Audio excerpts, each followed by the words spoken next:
Hey, beautiful humans. Welcome back to Heavy and Light, the podcast where we get radically honest about mental health, creativity, and finding pockets of peace in a chaotic world. I'm Natalie, psychology student, writer, chronic overthinker, and your friendly guide through the messy, wonderful process of caring for our minds and hearts. If you're new here, Heavy and Light is where we dive deep into psychology and being human. On Substack, I share research-backed essays on trauma healing, creative practices, productivity without the toxicity, and gentle approaches to mental wellness. You can subscribe for free or join our paid community at Heavy and Light on Substack. And if you want to connect beyond the podcast, find me on Instagram and TikTok at NMZUBI, where we chat about life, share wins and struggles, and remind each other we're not alone in this. Today, we're diving deep into the topic of mindfulness, but not the kind you might expect. We're going way beyond sit quietly and think of nothing.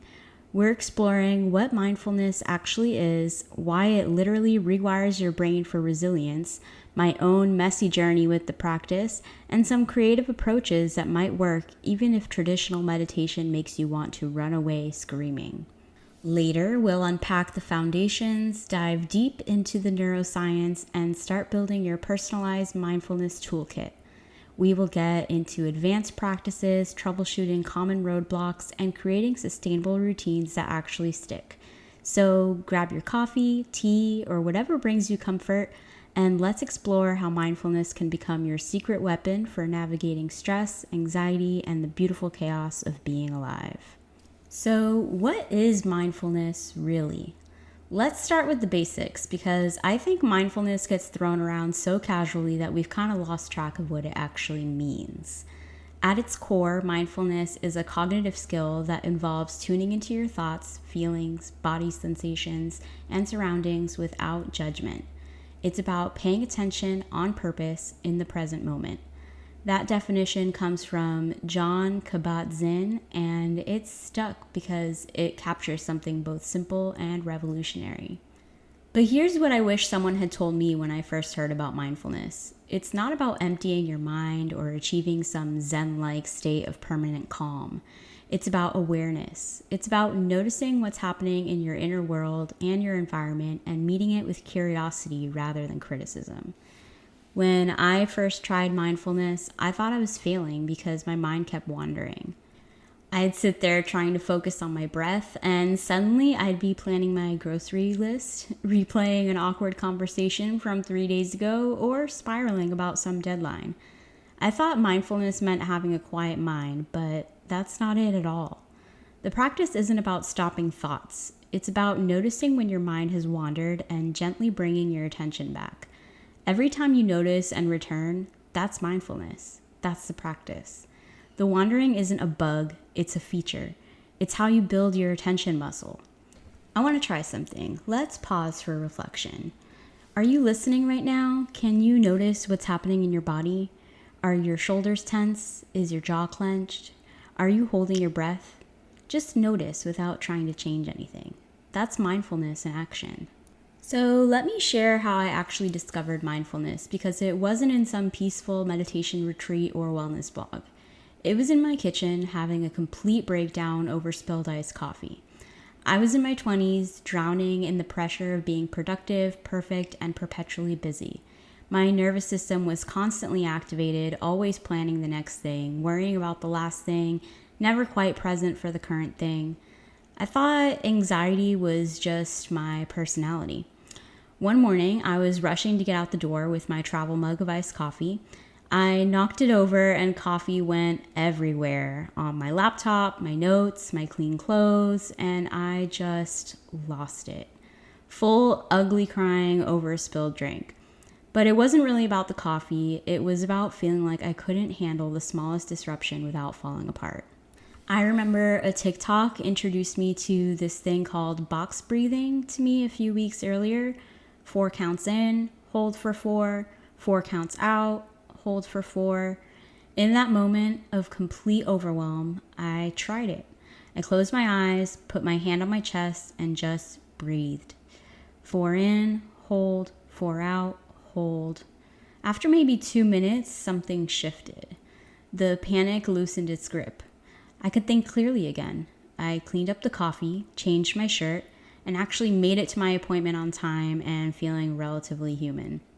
That was my first real taste of mindfulness, not as a spiritual practice or life philosophy, but as a practical tool for emotional regulation, a way to create space between a trigger and my response, a bridge from chaos to calm. Let's talk about the science, what mindfulness does to your brain. Here's where it gets really fascinating. We have solid neuroscience research showing that mindfulness practice literally changes your brain structure and function. I'm talking about measurable, observable changes that happen in as little as 8 weeks of regular practice. Studies using neuroimaging methods show that mindfulness meditation increases gray matter density in key areas of the brain like the insula, orbitofrontal cortex, and hippocampus. These changes are linked with enhanced emotional awareness, reduced stress levels, and better mental health. Let me break that down. The insula is like your internal awareness center. It helps you tune into bodily sensations, emotional states, and intuitive insights. When this area gets stronger through mindfulness practice, you become better at reading your own needs and emotional cues. The orbitofrontal cortex is involved in decision-making and emotional regulation. Strengthening this area means you're less likely to be hijacked by intense emotions and more able to make thoughtful choices. The hippocampus is crucial for memory and learning. Growth here supports better cognitive function and may even help protect against age-related mental decline. But here's the really cool part. Mindfulness also changes how these brain regions talk to each other. It reduces activity in the amygdala, your brain's alarm system, while strengthening connections with the prefrontal cortex, which is responsible for executive functions like planning, decision-making, and emotional regulation. Basically, mindfulness helps your thinking brain stay online even when your emotional brain gets activated. Instead of being at the mercy of every anxious thought or stressful situation, you have more choice in how you respond. Here's a real-world application for you. Think about the last time you were really angry or upset. With mindfulness practice, you might still feel the anger, but you're less likely to fire off that text you'll regret later or say something that damages a relationship. You have space to choose your response. If you deal with chronic stress, anxiety, or that feeling of constantly being overwhelmed, this neuroscience stuff isn't just academic, it's life-changing. Mindfulness practice significantly impacts brain regions involved in emotional regulation and cognitive processing. It's a great tool for emotional regulation, helps reduce emotional reactivity, and promotes adaptive responses to stress. It leads to better self-regulation and reduced rumination. Let me tell you what this looks like in real life.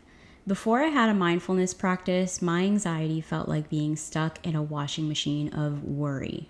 One anxious thought would trigger another, which would trigger another until I was spinning out completely. My mind would get caught in loops. What if this happens? What if I mess up? What if?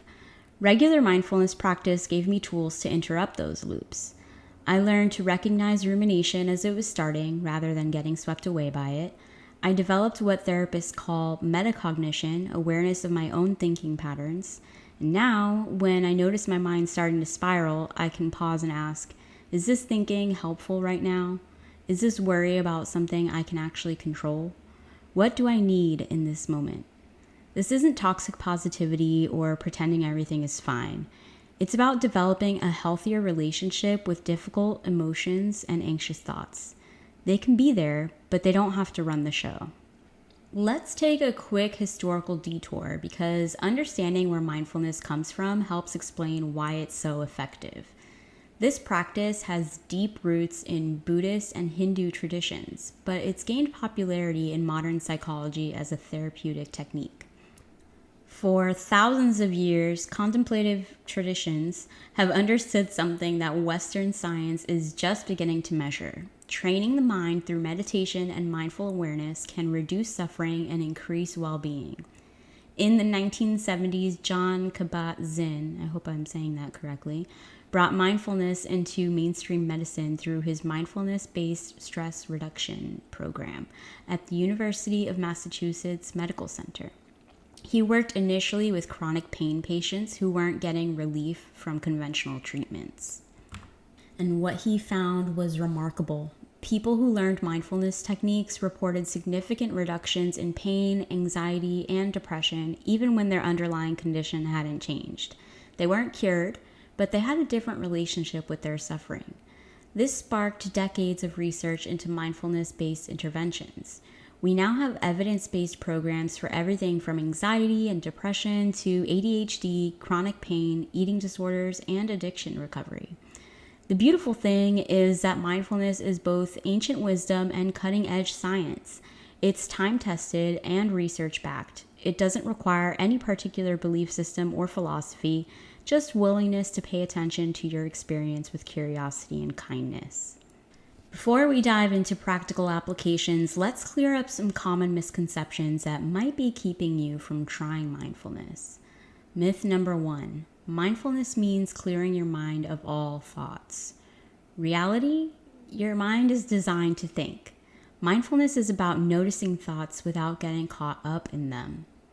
Myth 2. You have to meditate for hours to see benefits. The reality is that research shows benefits from as little as 10 to 15 minutes of daily practice.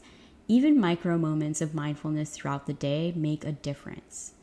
Myth number 3. Mindfulness is just relaxation. Reality is, while mindfulness can be relaxing, that's not the goal. Sometimes mindful awareness reveals difficult emotions or physical sensations. The practice is about presence, not blissing out.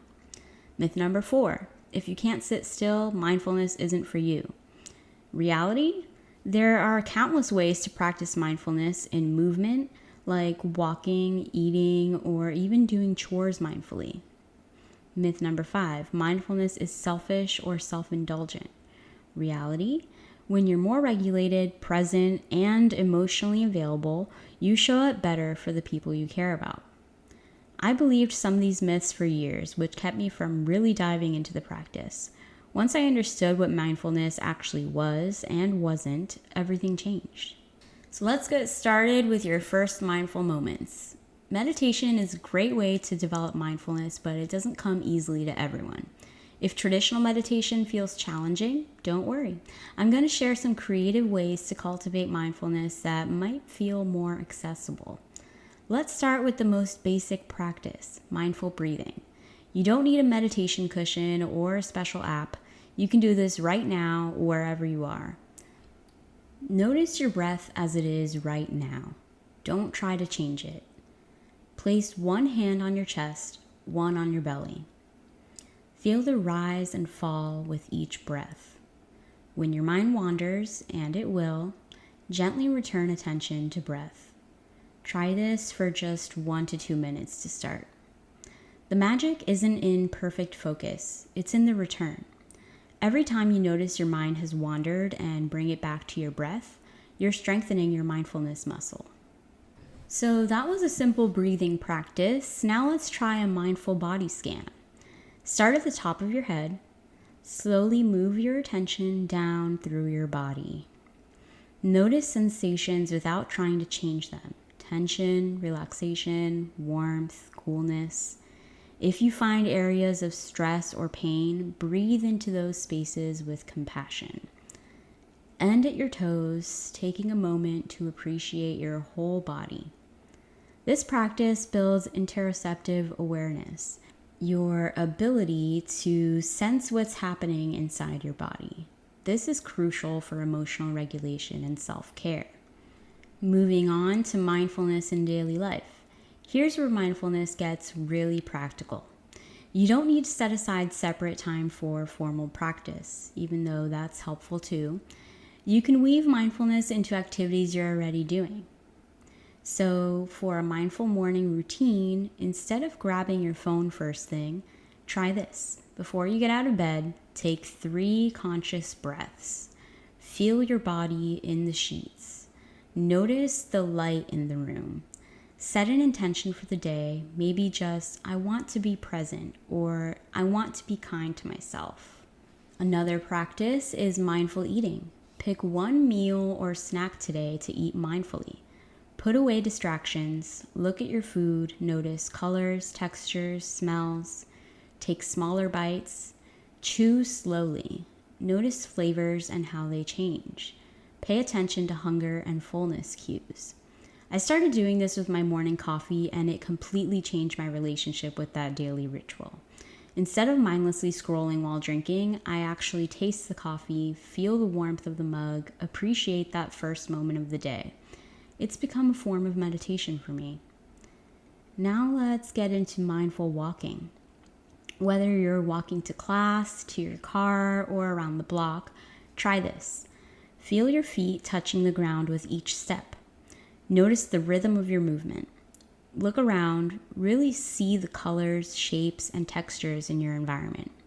If your mind starts planning or worrying, come back to the sensation of walking. Another practice is using mindful transitions. Use the moments between activities as mindfulness cues. Before you check your phone, take a breath. Before you start your car, pause and notice how you're feeling. Before you open your laptop, set an intention for the work session. These tiny practices might seem insignificant, but they add up. They're like deposits in your mindfulness bank account, building your capacity for presence throughout the day. Now, let's dive deeper into the creative side of mindfulness, because honestly, some of the most transformative practices I've discovered don't look anything like traditional meditation. Let's start with something we'll call sensory storytelling. This practice combines mindfulness with creativity, and it's become one of my favorites when I'm feeling disconnected from my body or the present moment. Here's how it works. Choose a personal memory, something vivid but not traumatic. Maybe it's a childhood summer day, a recent coffee shop visit, or a walk you took last week. Now, write down this story focusing entirely on sensory details. Don't worry about the plot or narrative structure. Instead, ask yourself, how does it look, sound, feel, taste, smell?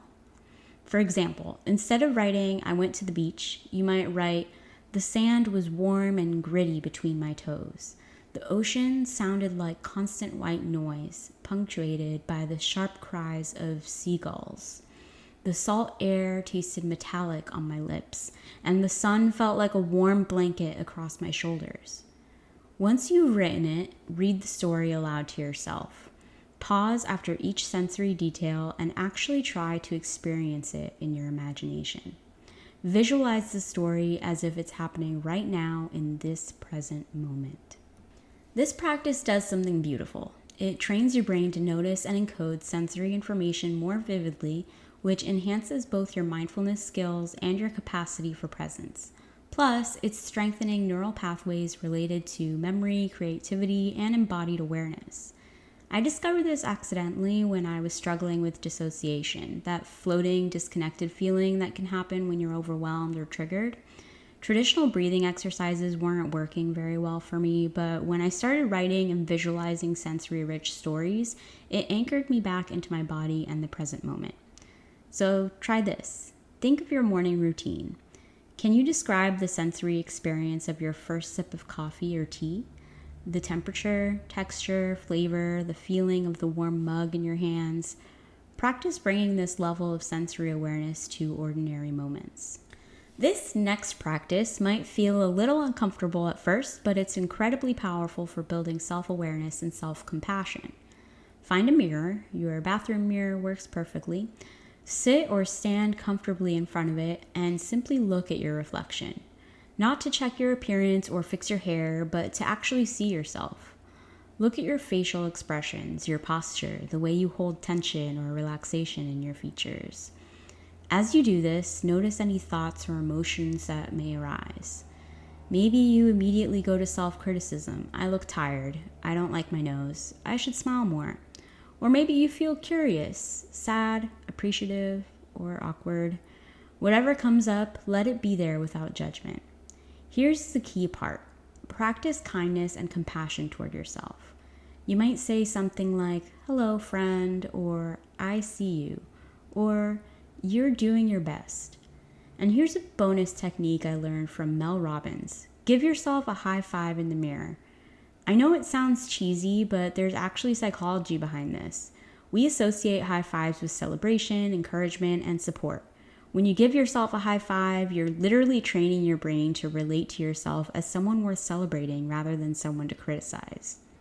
This practice nurtures self-acceptance and self-awareness in a way that's embodied and immediate. You're not just thinking about self-compassion, you're practicing it in real time with your actual reflection. I started doing this during a particularly difficult period when my inner critic was especially loud. At first, it felt awkward and fake, but over time, something shifted. I started seeing myself the way I might see a dear friend, with more patience, curiosity, and care. Let's get into perspective walking, expanding your awareness. This is one of my favorite mindfulness practices, especially when I'm feeling stuck in my own head or perspective. Choose a familiar route, maybe your walk to work, around your neighborhood, or even just around your house. But here's the twist. Imagine you're walking as someone else. You might choose to walk as a child, seeing everything at that lower eye level, noticing things adults typically miss. Or walk as an elderly person, moving more slowly, perhaps appreciating different details. You could walk as someone from a different culture, someone with a different life experience, or even walk as if you're a curious visitor seeing this place for the first time.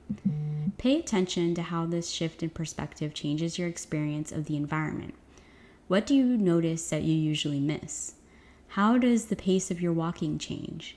What emotions or insights arise? I tried this recently on a route that I walk frequently. I imagined I was walking as my grandmother, who passed away a few years ago. Suddenly, I noticed flowers I'd never seen before. I walked more slowly. I felt more appreciative of simple things like the warmth of the sun. It was both a mindfulness practice and a way of connecting with her memory. This exercise cultivates empathy, awareness of your surroundings, and what psychologists call cognitive flexibility, the ability to shift between different perspectives and ways of thinking. It's mindfulness that also builds compassion and curiosity about the world around you. Now it's time to talk about soundscape meditation, immersive awareness. If you love music or find yourself drawn to audio experiences, this practice might be perfect for you. Find a natural soundscape. You can use apps like Insight Timer, YouTube, or any music streaming service. Look for sounds like rain, ocean waves, forest sounds, or even cafe noise. Put on headphones if possible, close your eyes, and really listen. But don't just listen passively. Imagine you're actually in the environment represented by these sounds. If it's ocean waves, feel the sand between your toes. Smell the salt air. Feel the breeze on your skin. If it's a forest, imagine the canopy overhead, the earth beneath your feet, the quality of light filtering through the leaves. As you listen, notice what emotions and sensations come up. Does the sound of rain make you feel peaceful, nostalgic? Does forest noise make you feel grounded or maybe a little anxious? There's no right or wrong response, just notice what arises. This practice enhances auditory awareness while also sparking creativity through visualization. It's particularly helpful if you have trouble with traditional meditation because it gives your mind something interesting to focus on while building mindfulness skills. I use this practice when I'm feeling overwhelmed by urban noise and energy. Even 10 minutes of ocean sounds can shift my nervous system from activated to calm, and it's like giving my brain a mini vacation. All right, now let's get into the next practice, mindful gardening, connecting with growth and gratitude. Even if you don't consider yourself a gardener, this practice can be adapted to any interaction with plants, a house plant, herbs on your windowsill, or even visiting a garden or park. If you have a plant to tend, approach it mindfully. As you water, repot, or prune, pay attention to the textures, colors, and smells. Notice the soil, the leaves, the way the water moves through the earth. Here's the gratitude component. As you care for each plant, connect it to something you're grateful for. You might think, this plant reminds me of my friend Sarah's support. Or, I'm grateful for my health, or I appreciate having a home. Let each plant become a gratitude anchor. If you don't have plants, you can do this practice in nature. Touch tree bark mindfully, really look at the colors and patterns in leaves, smell flowers with full attention. Use each natural element as a prompt for gratitude. This practice cultivates mindfulness in nature while fostering a deep sense of appreciation for life's blessings. There's also something powerful about caring for living things. It connects us to cycles of growth, change, and renewal that mirror our own healing processes. During a particularly stressful time of my life, I started a small garden on my balcony, taking 5 minutes each morning to water the plants and reflect on gratitude became an anchor point in my life. Even when everything else felt chaotic, those plants were growing, thriving, responding to care, and it reminded me that I could do the same. Now let's talk about making mindfulness accessible, because not every practice works for every person or situation. If you have trauma, traditional meditation can sometimes feel unsafe if you've experienced trauma, because closing your eyes and focusing inward might trigger difficult memories or sensations. Try eyes open practices, mindful movement, or grounding techniques that connect you to your environment rather than just your internal experience. If you have ADHD, your brain craves novelty and stimulation, so mix up your practice regularly. Use timers, fidget objects, or movement-based mindfulness. Don't judge yourself for having a busy mind. That's not a mindfulness failure, it's just how your brain works. If you have anxiety, start with very short practices. Even 30 seconds counts. Focus on grounding techniques that connect you to your body and environment rather than practices that might increase internal focus and potentially amplify anxious thoughts. If you're a caregiver, integrate mindfulness into activities you're already doing. Mindful walking while pushing a stroller, mindful breathing while your child naps, or even turning household chores into meditation.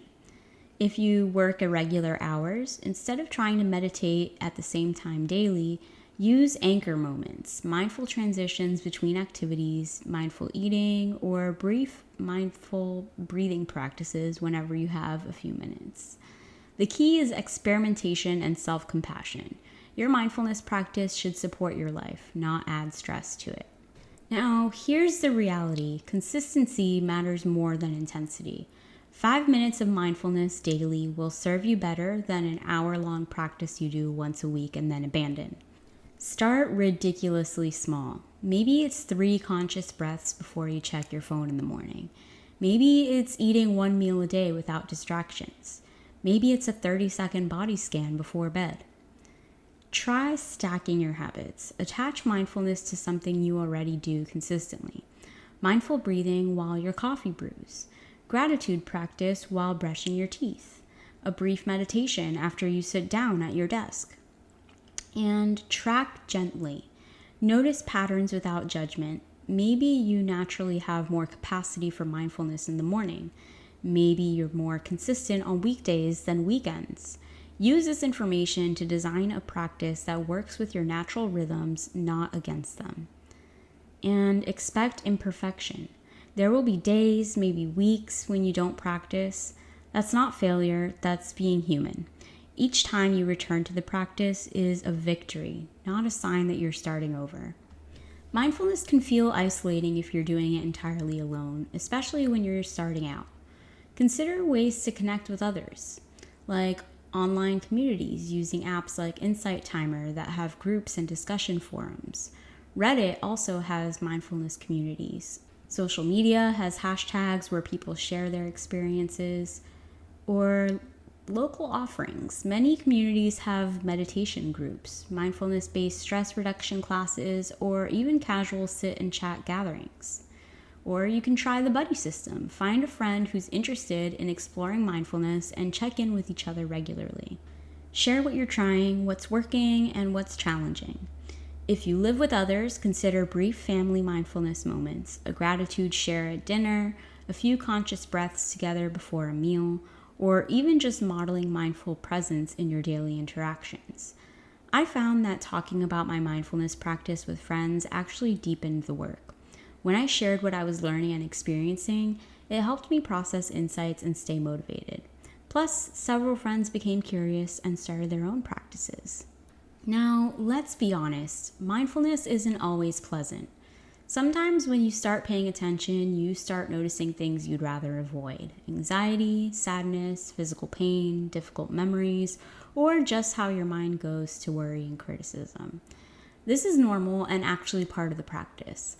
Mindfulness isn't about feeling good all the time. It's about developing a healthier relationship with all of your experiences, including the difficult ones. When emotions feel overwhelming, remember that feelings are temporary visitors, not permanent residents. Notice them, name them if helpful. I'm feeling anxious, sadness is here, and breathe with them rather than trying to push them away. When physical sensations are uncomfortable, you don't have to meditate through pain. Mindfulness includes knowing when to adjust your position, take a break, or seek medical attention if needed.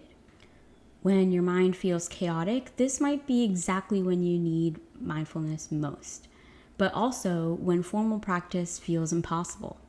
Try micro moments instead. One conscious breath, feeling your feet on the ground, noticing one thing you can see, hear, or smell.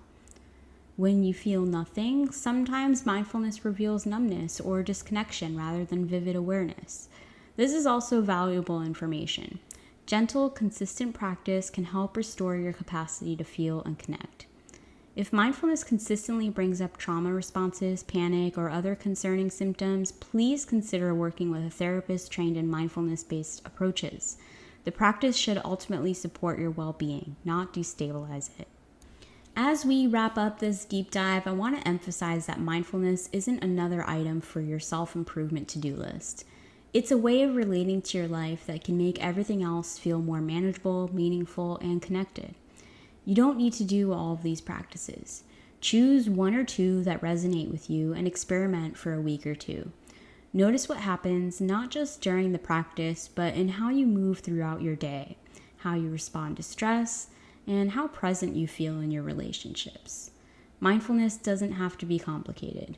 It's about finding ways to connect with yourself and the world in meaningful ways. Whether you use traditional meditation or creative exercises like the ones we've explored today, mindfulness can transform how you cope with stress, regulate your emotions, and embrace life in the present moment. Remember, the goal isn't to become a different person or to achieve some perfect state of calm. It's to befriend yourself as you are right now, to meet your experience with curiosity rather than judgment, and to build capacity for presence in an often overwhelming world. Here's what I'd love for you to try this week. Pick one practice that sparked your curiosity today. Maybe it's the mirror reflection work or sensory storytelling or just eating one meal mindfully.